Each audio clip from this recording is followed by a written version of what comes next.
Okay, do we have sound now? Somebody Hey, let Silver. us know. Hi, Silver. Hi, Tallyfet. I know, right? Mimes. Never been good at mimes. Miming. It's a lot easier for me to mime when I'm behind the button list splash screen. Exactly. See, now Heather is just like the great... Hey, Jason. The great mime. I am so good. There we go. Now I can't be as good anymore. I'm sorry.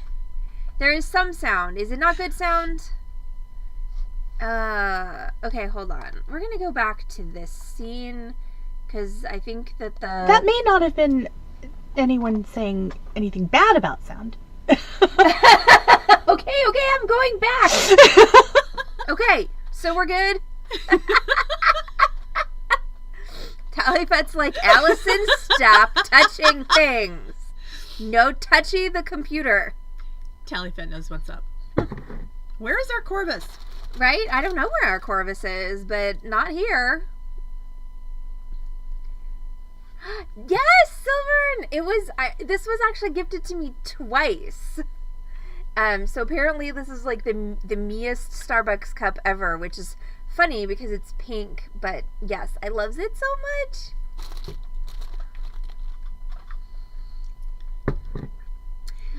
Okay, well, It is also a very Silvern cup. it is a very, because it has dragon on it, so duh. Dragon and scales and Yeah, yeah. so So she has a home and away cup. I loves it very much. So yes, I have one for home and I have one for work. Okay, so welcome to the button list with Allison and Heather. We are going to be doing... There's Corvus. Corvus was in an ad. All right, Corvus, it's your birthday. You know what that means. Heather's going to sing to you and I'm going to try not to mess it up. So here we go. Happy birthday to you. Happy birthday to you. Happy birthday, dear Corvus. Happy birthday to you. Yay! Yay, we're so glad you're born and now you're 5. Yes, exactly. Maybe 5, maybe 4. No, she's 5 now. It's her birthday. She's a larva. So happy birthday, Corvus, and welcome to the button list. Yes, hi, Yes, Scott. hi, Scott. It is. I meant to text you, but then there were things that happened, like stream. So yeah, Stream Machine is working. Nothing seems to be out of sorts. So I'm this many. I'm also 5, Corvus. We're the same age. yay! Okay, so welcome to the Button List podcast, continuing our weird and wacky gemstone tales theme. We are going to continue with the Pearl of, how do you say it, Heather? Lao Tzu. Part 2, but first we are going to recap what has happened thus far in the story of the Pearl of Lao Tzu. So I will go ahead and turn that over to Heather to say when last we left our hero. So when first we met our hero, True. Our hero was a giant pearl as I said, nobody in this story is a hero. That's true. The pearl didn't do anything wrong. The pearl was the ingenue in the story. Yes. So the pearl was in a giant clam and a diver died trying to get to it, and it was brought up with the diver and it looked like it had the face of Allah on it, and because dragon reasons, yes. So it looked like it had the pearl of Allah, or the face of Allah, and then an American acquired it named William Cobb, who is, acquired it. He was Filipino-American, and he acquired it, and then he ran away with it, left his 8 kids and his wife in the Philippines, joined the Merchant Marines, and traveled with his true love, the Pearl. And meanwhile, his wife and children were enduring the Japanese occupation of the Philippines.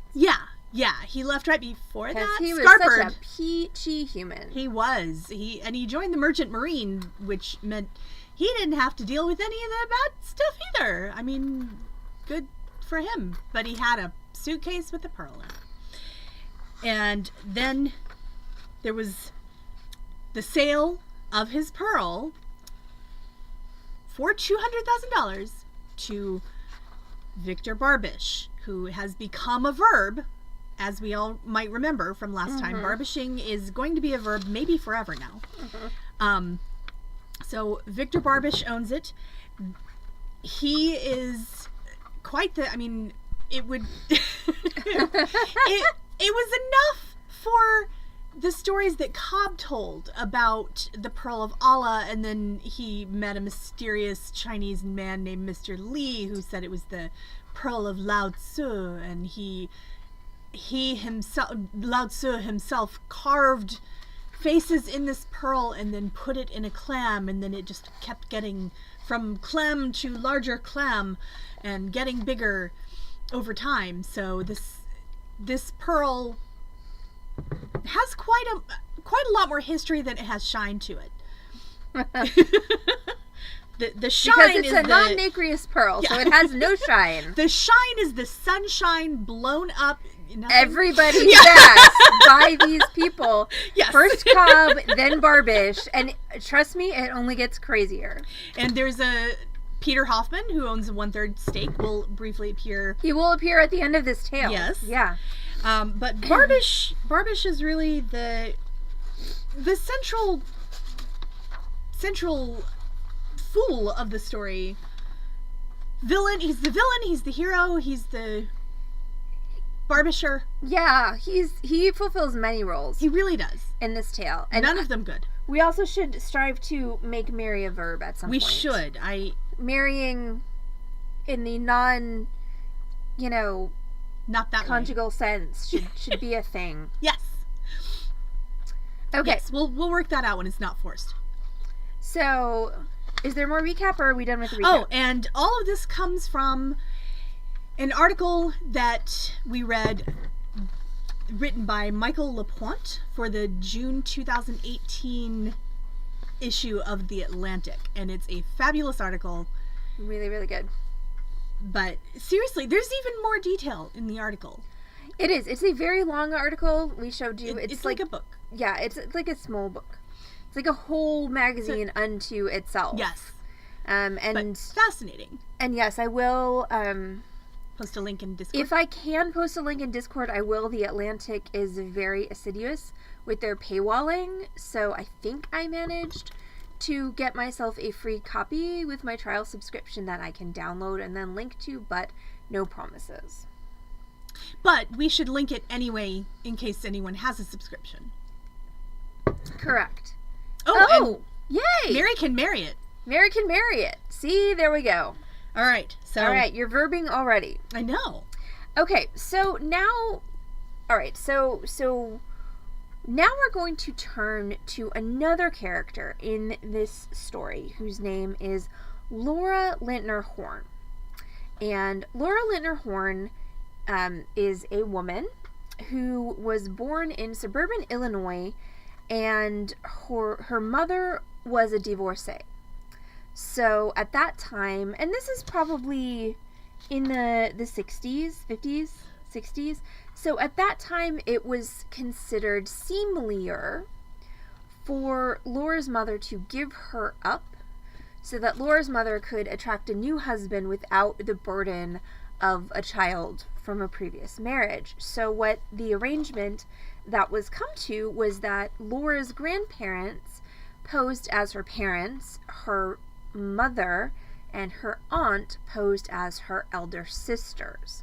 So despite the fact that Laura's mother was way advanced in years, and acquaintances and friends of Laura's did question this particular dichotomy of, are you your mom has gray hair. Your mom has gray hair and also is, was probably menopausal when you were born. But, whatever. It's one of those just buy the bit and live with it, and it's all a facade, and everyone pretty much knows it's a facade, but as long as we don't poke holes in the facade, then everything is fine. So, then, in 1957... who should meet Laura's elder sister, aka her aunt. This was not her mother, this was her aunt. In 1957, does anyone want to guess who met her aunt in 1957? I have a guess. Okay, I know you have a guess. Who else has a guess? Does anybody have a guess?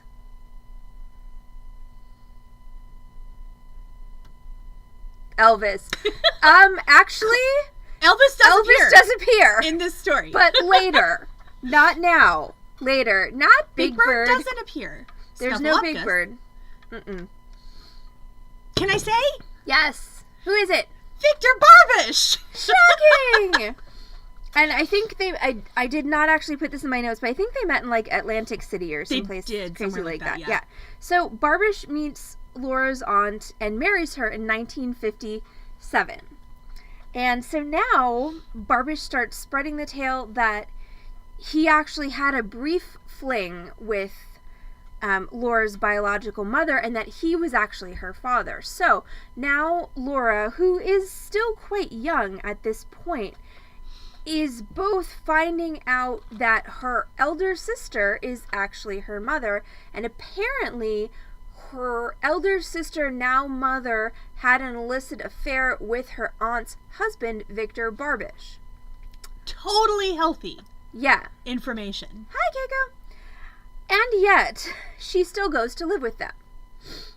In her quotes, so this reporter, Michael LaPointe, actually met with her a couple of times. Yeah. And in her quotes from later life, she basically expressed that she just wanted a normal family so badly, because obviously in the family in which she grew up, once again, the facade of her mother was her elder sister, her aunt was her elder sister, her grandparents were her parents. Like, you know, obviously this child is picking up on the fact that some of this is complete and utter bullshit. So, to escape her utterly bullshit family, she goes to live with Victor Barbish. You know, it's just barbishing. Yeah. She lives in a pile of barbish. So, Barbish starts saying that he is her natural father, that, you know, her mother's her mother, not her sister, and they did the, you know, the hoochie coo, and she was the result. All while being married to her mother's sister. Yeah. So Laura lived with the Barbish family on and off for about 50 years. Through her childhood, and I'm going to say 2.5 marriages, because they're when we get a little bit later in the story, Laura's third marriage is where things start to fall apart with the whole Laura Barbish, you know, milieu that's going on. But things go much better for Laura. Yeah. But spoiler alert. Of the fun things that Barbish would do, he would pretend to be abducted by aliens while driving down the highway with Laura in the car. Her relating of events, she said his head would suddenly wrench back and his eyes would roll because the aliens had snatched his body. Laura would grab the wheel and shake him, saying, "Wake up, Vic, wake up!" And he would always wake up just in the nick of time to prevent himself from being pancaked on the side of the road. Himself and his daughter. And his daughter, Ward, like, whatever you want to call her. So Laura grew up in this his barbished daughter. In this weird ass household, and wound up in loss prevention. That was her career for most of her life. And she definitely, it seems like, had some unresolved issues that she was taking out through this career, because her stories of that include tackling criminals and once jumping through the window of a car to retrieve stolen items. She was very into accounting for theft. Yes. In people who were not. And so one of the things that she stated to the reporter is that looking back, she's astonished at herself that she fell for all of Barbish's And there's more barbishing coming, so just don't you feel like we're done with the barbishing, because we are not. We're not even going to get through all of it. But We've left some for you to discover on your own. But she was astonished that she fell for all of that, but she described the Barbish household as almost cult-like in nature. Like, you had to ask permission to do anything, you had to ask permission to speak, you had to ask permission to think. And so she accounts that as a big reason that she was hoodwinked in such a terrible fashion, just because of the atmosphere of the household. Makes total sense with her extremely healthy family, right? Exactly. That she might be looking for stability and find it somewhere there that it wasn't. It doesn't actually exist. Yeah. Yeah. So, as probably an escape method, or is it to me now? Yeah. Okay. As probably an escape method, Laura got married when she was 18 years old. And it was not... Oh, I missed that. I skipped over that whole thing. That's okay. You do that. So she married at 18. He was abusive. And she divorced him. And Victor Barbish told her that he had her ex-husband killed. Such a great dad. Seriously. So how she found out that this was not true was she ran into him in Colorado Springs 30 years later. Yeah. Just, that's gonna... Like, I mean, like, can you imagine, like... It's someone you don't want to see anyway. Hi, You think I he's hate dead. you. I thought you were dead. Why are you alive? And why are you in my face? Yeah. Yeah. Like, I cannot even imagine the disconnect Seriously. of that meeting. So she met and married an Elvis impersonator who apparently was a fairly stand-up guy. He seems like a pretty good guy. Yeah, he definitely helped raise Lisa, who was her daughter, from when she was a small child, like in the crib, small child. And Elvis impersonator. And Lisa had... See, we told you Elvis was going to make an appearance. Yeah. The dad didn't want him dead. The dad wanted to win points. The dad, because not even a dad. Yeah, so the question is, why did... Barbish wanted to win some points. Yeah, why did Barbish want Laura's first husband dead? And the answer is that he didn't really... He just wanted to seem like he was the bestest dad ever. And how crazy is it that I had your ex-husband assassinated equals bestest dad ever. He also really liked to cultivate... Hey, Dad, if you're watching... An aura I just want all my exes to live good lives away from me. Yes, saying. away. Away, like, if you're going to do anything, just move them alive. farther. Yeah. Victor Barbish really enjoyed cultivating this aura and persona of a mob boss, which is why he was telling people he was Al Capone's son. And he liked to set himself, like, he called himself the Godfather of South Florida, or...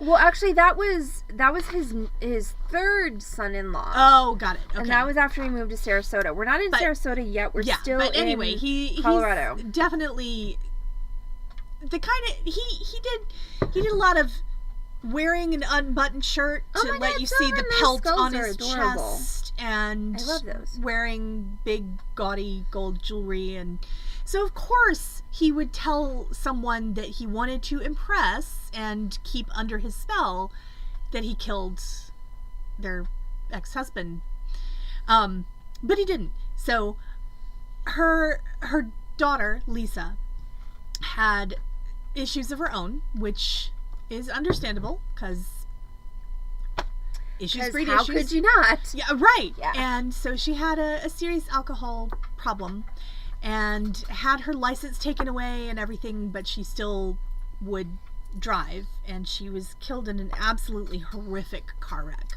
Yeah. That was in 2000.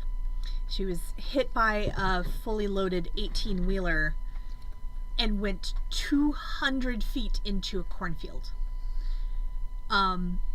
So Laura obviously was devastated by this loss. She went to the scene looking for anything that she could find. She found a hubcap and a shoe, and she still has those now because that's all she had. Just so But tragic. her husband at the time, the Elvis impersonator, he was also devastated because this is his child. I mean, she's not his biologically, but that doesn't mean he didn't love her like his own. And so he started drinking too much, and he had always smoked a lot of cigars, but he smoked more, and he ended up with stomach cancer and died 30 days after his diagnosis of stomach cancer in 2001. So 2000 is when Lisa died. 2001 is when her husband dies. And so Laura's having a really, really rough go of it. She is not mentally all there as is to Because be her expected. daughter just died. Her husband just died. Like, And so completely she's understandable. She's old enough. She had an adult daughter, so at this point she's old enough to have a pension because that existed back then.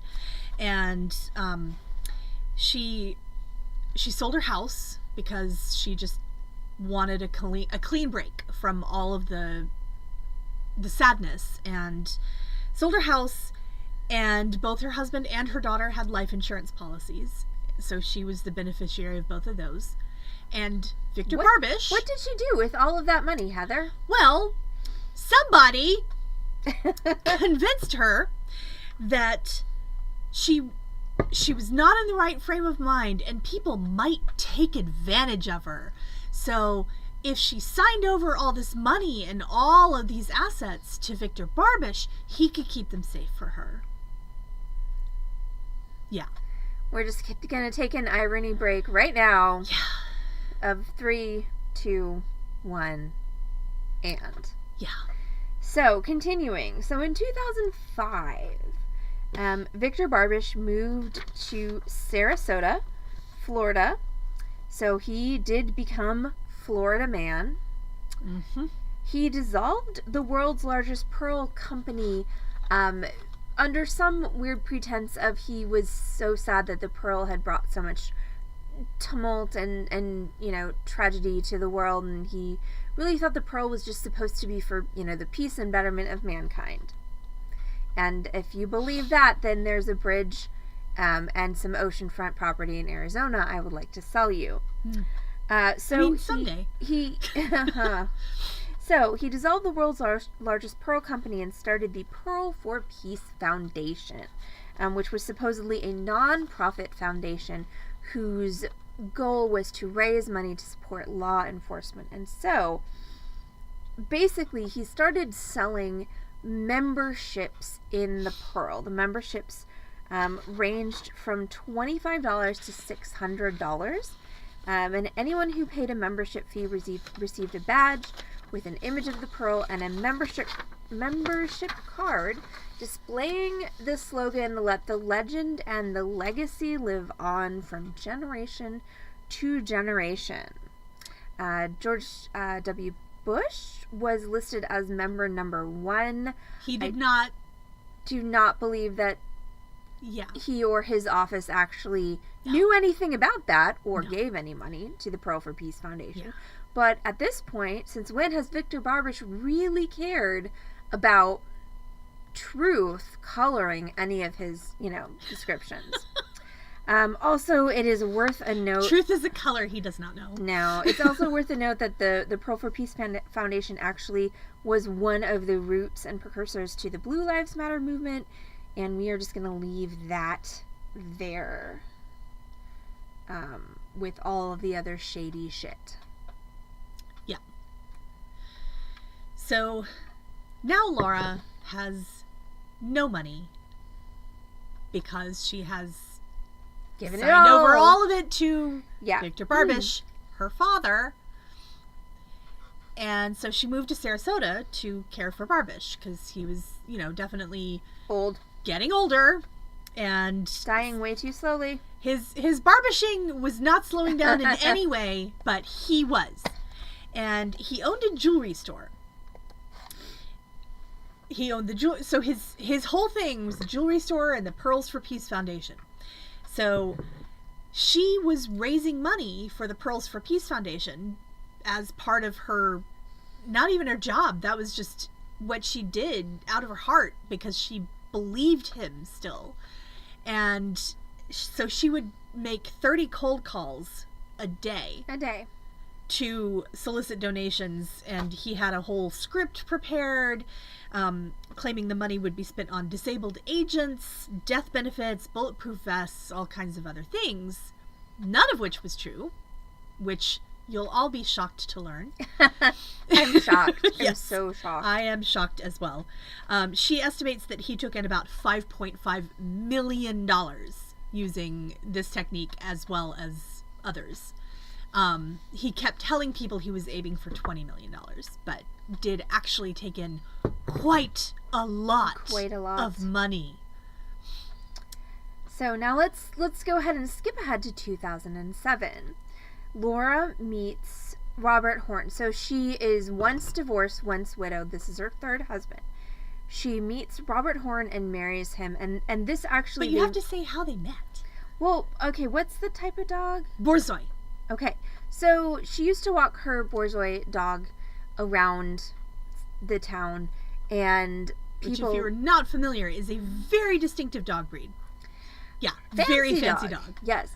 And so apparently there was a gentleman who also had Borzoi, and so everyone kept asking if they had met. So when she saw the gentleman out one day, she went and introduced herself to him, and, you know, yada, yada, yada. However, and they did actually marry in 2007. However, before that, in a publicity stunt for Barbish's jewelry store, they had a Wiccan officiant marry their dogs in front of the store. Yeah. So their dogs actually got married before they did. Just saying. Without consent, I'm gonna say. There was no consent. And also so the article said Wiccan minister, which I don't think is right. I just chose officiant as a neutral term. I don't know what the actual appropriate term for... There was no gender specified, so yeah, anyway. So their dogs got married, and then they got married. And Robert Horn was very excited to join Barbish's family because apparently brain's not his strong suit. He's got a big heart. Robert called Barbish the godfather of Florida. He was very excited to join this kind of family of fame and notoriety. Yeah. But again, I mean, the guy owned a Borzoi. Yeah. So one day... Shy and retiring, not his thing. Also, brains, again, not so much his thing.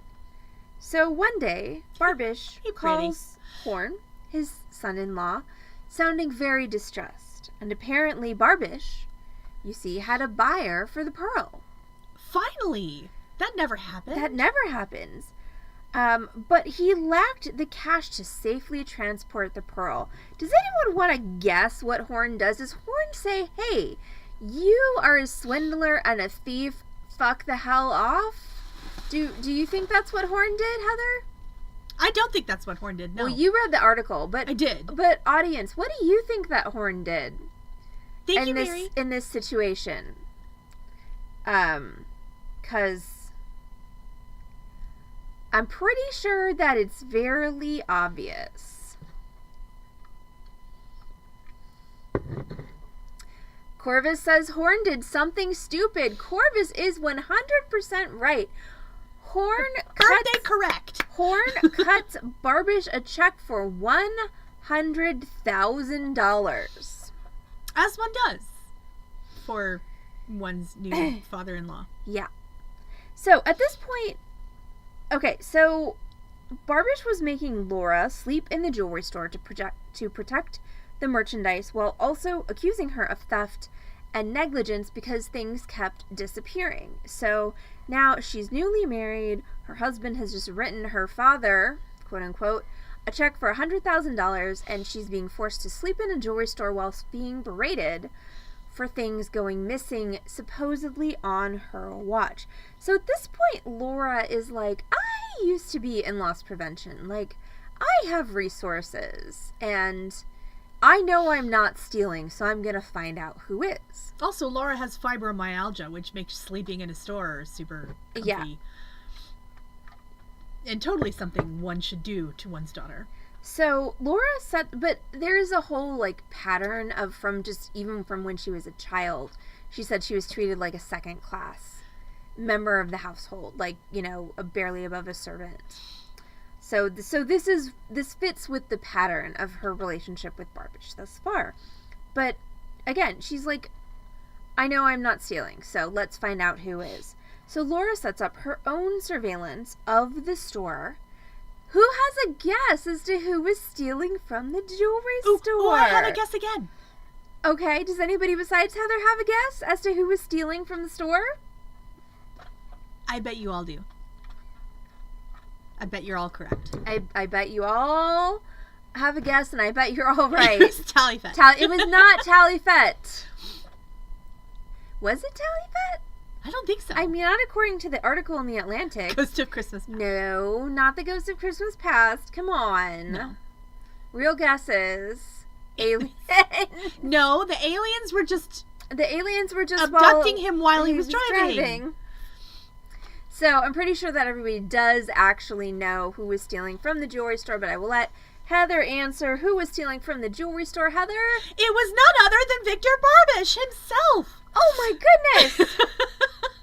Who could have predicted this turn of events? I don't know. So Laura finally, we're talking 50 years, Laura finally begins to ask questions and is immediately ostracized from the Barbish family. Immediately. Cut off. Yeah. But then what happened, Heather? So, in 2008, Victor Barbish finally passes to another plane. Woo! Yay! To Barbish over there. What? Hopefully with fact-checking. Peacefully at home with his wife, Laura's aunt. So then Laura's aunt actually had keepsakes made with his ashes and gave them to their 4 children. And not to Laura. And Laura was like, why didn't I get a thing? That's not right. And she's like, you weren't. You're nothing. You're not related to him in any way except through me. And Laura's like, wait, what? Oh, wow. So much noses. Yeah. Yes, so much noses on Borzoi. Yeah, they're they're like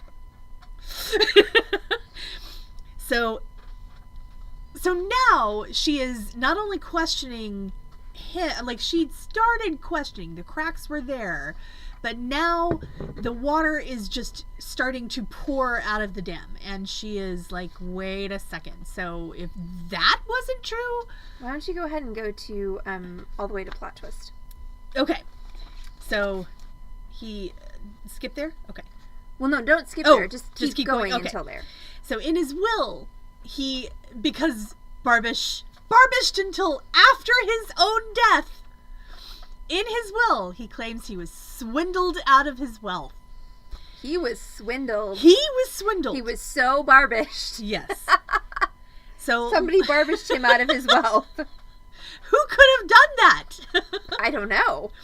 So Laura and Robert Horn hire lawyers to try to get some of their money back, because Robert's given him $100,000 and Laura's given him 2 life insurance payments and the sale of her house plus her pension. So yeah, there's nothing left to them anymore. And of course he didn't have her in the will at all.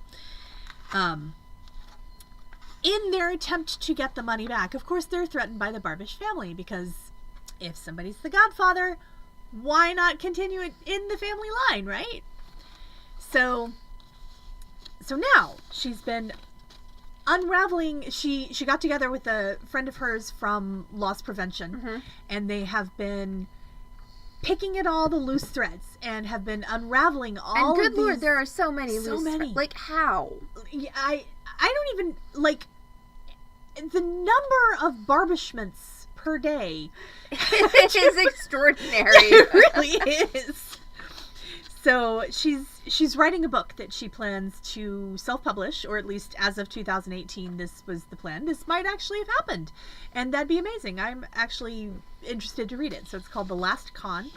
Had plans to self-publish and tour the country, and she's returned to the church, but a special version of the Christian church that's a very metaphysical version, so very spiritualism mixed in with Christianity, and believes that she's being visited by her daughter Lisa in all sorts of different ways, and so that's really sweet. And you know, Laura is growing, which is a wonderful, amazing thing. We love to hear it. And not just Lisa, also her second husband. Yes, also, yes. So all the people that she's lost besides the Barbisher. Yeah. So Barbish's estate. Barbish's estate is still tied up in disputes, which is shocking. Shocked. But the really interesting part is that it's not all because of him. So he owed so much more money than actually existed in his estate, and who knows where he spent all the $5.5 million plus all of Laura's money and all of Robert's money, and because the $5.5 million did not include any of that. That was the cold calling. I wish I could cold call and get $5.5 million. I know, right? Me too. So his assets cannot even begin to satisfy all of the claims against the estate, because a lot of people are like, hey, wait a minute. If that wasn't true, then was this true? So the litigants are trying to force a sale of the Pearl to try to get their money back. But there are some incidents that are holding this sale up. So we are going to turn it back to 1974 to some unrelated incidents that was time travel backwards. Oh, got it. To some seemingly unrelated incidents that are also wacky in completely different ways, but tie in with this crazy story that we are telling you. So, March 25th, 1974, Anne Phillips is riding in a Cadillac with her husband down the highway. Police lights go on behind them. They pull over like good citizens. And instead of a friendly police officer coming to write them a citation for a busted taillight or some such, no, there are masked thugs who shoot Anne dead, knock her husband unconscious, and flee into the night. On November 23rd, 1975, Eloise Bonicelli and her nephew are at Eloise's home. There is a knock at the door. The nephew answers the door and is... Anyone want to guess? I have a guess. Heather wants to guess. So, Eloise's nephew is shot dead. I'm pretty sure that was what you were going to guess. That was my guess. And then Eloise was also shot dead. She was discovered when the police came to the home, curled in the fetal position in her bedroom, dead of a single gunshot wound to the chest. So, 1974 and 1975, we've got Anne Phillips and Eloise Bonicelli murdered. For 25 years, their murders went unsolved. And it was really not clear, like, where there was a break in the case, but it turns out that both husbands had two things in common. Number one, they were both investors in the Pearl of Lao Tzu. Number two, they had both hired hitmen to kill their wives. So, Anne Phillips' husband is the one who confessed to the crime of arranging his wife's murder. Apparently, he engaged a local barber to connect him with a hitman who pretended to kill them both kill his wife in a routine traffic stop. But then, and that was for her life insurance. It was a $300,000 life insurance policy. But then he was so pleased so pleased with the way that this had gone for him. Excellent customer service. Yeah, that he recommended to his friend, Mr. Bonicelli, who was about to be embroiled in a bitter and complicated divorce, that maybe he should exercise the same option. So Phillips, having had his wife murdered, was like, hey dude, I've got this guy, and he's a barber. He did me a solid, and I think that you should look him up.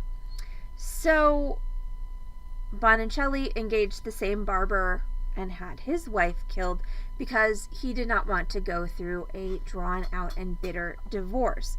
But here's the I feel weird saying here's the crazy thing at this point. Yes, this is the crazy Here's thing. a crazy thing. So Bonicelli dies. The state conducts a posthumous trial 7 years after Bonicelli dies. And Mr. Phillips is a witness at the posthumous trial, testifying that he connected Bonicelli with the barber who connected him with the hitman. And for this, Phillips gets complete immunity for arranging his own wife's murder. Yes, immunity for testifying against someone who is not even alive anymore. No. Bonicelli, unalived at this point. Like, not purposefully. Not by someone. Naturally. Like, yeah. So yeah, he gets immunity for testifying at a posthumous trial. And, excuse me. Sorry. So. Yeah. So, because both Phillips and Bonicelli were investors in the Pearl of Lao Tzu, all of this, and so I'm gonna take the next bullets, and then you can take the last one. Okay. So Eloise's kids file suit against their father's new wife and children, to whom he left everything, despite the fact that he had had their mother murdered. And they are eventually awarded $32 million in a wrongful death settlement. At that point, that was the largest wrongful death settlement that had ever been awarded by the state of Colorado. But all of this, since both of these men had stakes in the Pearl, now they're both dead. Theoretically, these stakes transfer to their children, their heirs, to the whoever. This is all, again, tying up the Pearl in legal disputes and making it impossible to sell. Yes. So Peter Hoffman, remember him? is still around and still owns part of the Pearl of Lao Tzu.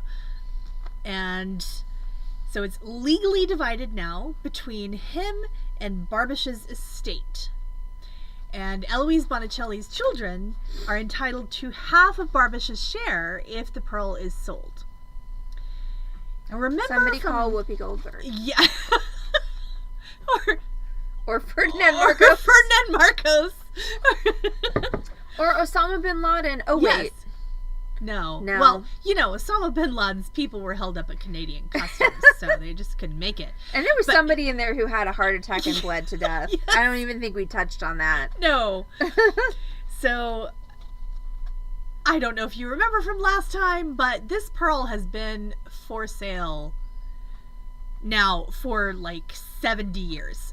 And there have been so many almost takers who all pull out at the last second.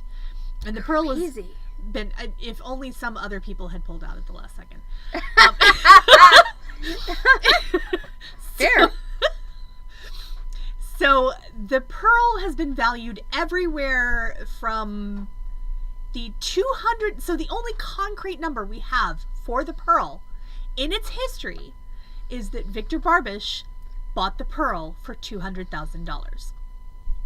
It has been valued by lots of people with agendas. Mm-hmm. Anywhere from, $100,000 to like $59.2 million yeah. dollars or whatever. So court battles are continuing over the sale of the pearl, which is now valued at about $100,000. So not even as much as its sale back in the 50s, 60s, somewhere. Right, and $200,000 then was a lot more than $100,000 now. So yeah, the pearl has managed to depreciate significantly. Yeah, if it ever really had all that much. Yeah. Yeah. So Barbish's family, of course, because they've been Barbished their whole lives, and they're like, why not continue the tradition? So they are definitely the kind to possibly leave a horse's head in your bed. Please don't come after me, Barbish's family. And Mimi would carry that horse's head somewhere else and proceed to eat its eyes. And I think that would actually be more disturbing. That would be worse. That would be much worse. But they continue to insist that the pearl is priceless and a religious artifact. And they also continue to insist that it has been carbon dated to 6,000 years old and all of this other stuff. And it has never been subjected to radiocarbon dating, by the way. There have been people who have described the pearl, because remember, this is a non-nacreous pearl. So it looks a bit like porcelain more than a pearl. What is it? It is a calcium carbonate concretion. Yes, thank you.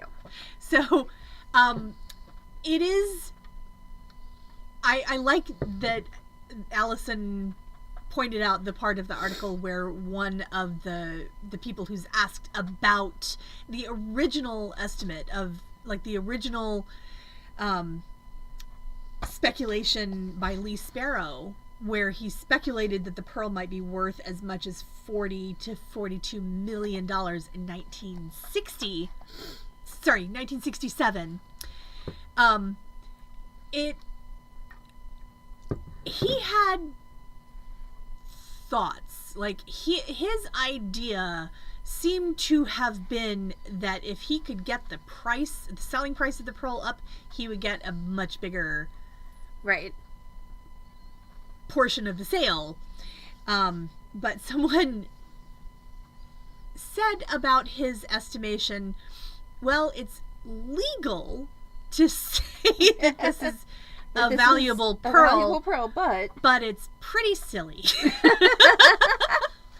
It is not terribly attractive. No, it's not. It's not attractive at all. No, it's been described as wrinkled, a deformed brain, a blob.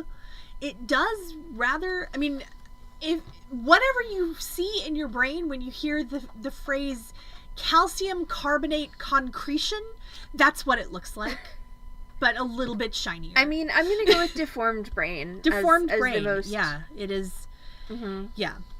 So now the family has the pearl and they still want to say that it's amazing and everything, but there's another pearl that has been found that is supposedly 75 pounds, which dwarfs the 14 pounds. Yes. I mean, this is the pearl. So apparently the 75-pound pearl was found, like, it is very much like polishing a turd. But it's not as shiny as if you did that. Because no nacre. But yeah, the diver who had the 75-pound pearl, apparently the story behind that is he found it and he stuck it under his bed as a good luck charm. Yep. How you find a pearl and swim with the pearl that weighs 75 pounds up to the surface is entirely beyond me. Well, he said that the clam got stuck on his anchor.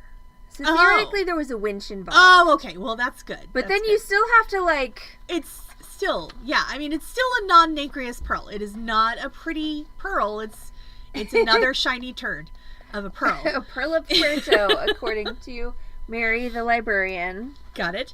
So the family is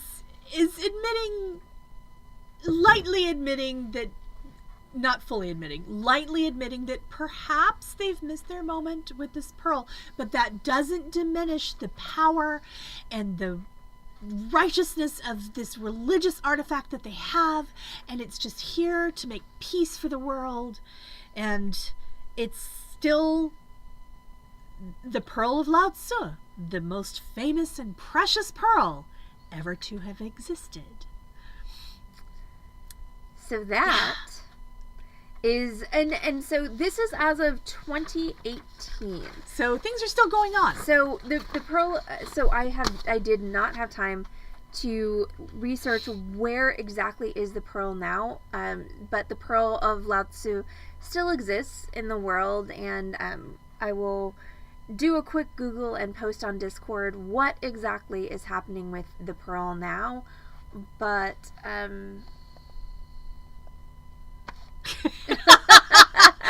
better not be very far down. Right.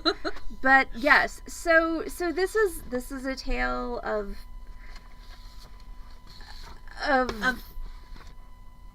barbishing something into prettiness. Yeah, of I don't even know what is the moral of this story, Heather? Never Aside listen to from- Victor Barbish. Listen to Victor Barbish. But seriously, so this, no, I feel like if we're gonna take an overarching perspective on this is literally turning a sow's ear into a silk purse. Yes. Because this is a sow's ear. This is a concretion of a lumpy, nasty pearl, and it went through the hands of several consummate con artists. I mean, you do have to, in some kind of backhanded way, give credit to both Cobb and Barbish for just being utterly ridiculous and somehow managing to beguile people and sell their stories, whilst also being sympathetic for all the people who were hurt along the way by all of their insanity. So I guess the moral of the story that I am taking away, and I'll let Heather say what she's taking away from the story in a minute, but what I'm taking away is just because somebody tells you the sow's ear is a silk purse doesn't mean that it's not just a sow's ear. So that's my takeaway. Heather, what's your takeaway? The pen is mightier than the product. Okay, that's so also fair. yeah. I mean, it's nothing but advertising and propaganda. It's true, and we know very well how absolutely powerful words are, and so this is a prime example of how words have made something that isn't inherently valuable into something that's mythical. I mean, whether it's valuable or not is but not then even the question anymore. The creation of the myth has not translated into any actual monetary value, which is crazy. Yeah, that people keep speculating on this thing that's got no concrete value of any measurable no proportion. concretion value at all. No concretion value at all. So that, folks, is the Pearl of Lao Tzu and the crazy story thereof. I will also say that, just advice from the Beating Dream stream, if anybody offers you a 14-pound pearl for $200,000, just say no thank you. No. I don't care if their last name is Barbish or not. Yeah, just because they might be in hiding. Yeah, just don't do it. Yeah. But that is going to be the conclusion of episode 2 of the Pearl of Lao Tzu. So thank you all so much for hanging out with us and speculating with us and guessing with us. So next podcast, which is going to be a week from today at 7:30 p.m., is going to pull from excuse me, the curious lore of precious gemstones. So I'm going to find some cool things in there. Probably not quite as crazy as this. Probably not. Well, okay, but we'll see. But the whole gemstones propagating procreating thing. It's True. pretty crazy. I mean, if you put enough Barry White on, I think they do. We just haven't put enough Barry White. There's some crazy stuff still in store. So yes. Keiko says, if she has $200,000, she's not spending it on a big lumpy blob. No. If I have $200,000, the only big lumpy blob I'm spending it on is Jason. myself. Yes, exactly. I mean, if you're gonna spend $200,000 on a big lumpy blob, you have two to consider right here, and we're so much more fun. Absolutely. So thank you all so much for hanging out. And whiter and prettier. I think we might be shinier than the Pearl of Lao Tzu just because we are so very pale. Yeah. So, all right. Thank you all so much for hanging out with us during our button list. Again, part 2 of the Pearl of Lao Tzu. And we will be back on this channel, twitch.tv/beatingdream. And also thanks to Crafty Skull Corvus and her amazing manipulations. We should be releasing some audio-only podcasts very, very soon. Yay! So we're going to continue our theme of crazy gemstone stories next week. So Please join us. Please join us. Don't feel free. No, you are not free. You are required. You must be here. You are required to join us next week at 7:30. I know Heather rocks. It's true. I'm aware. You're required to join us next week at 7:30 p.m. Central Time on twitch.tv/beatingdream to hear some more crazy gemstone nonsense. So everyone have a great night. And don't forget, we will be back again on this channel, twitch.tv/beatingdream tomorrow, Thursday at 6:30 with a live merchandise sale. So everyone have a great night, and we will look forward to seeing you all tomorrow. Thank you so much. Bye! Bye!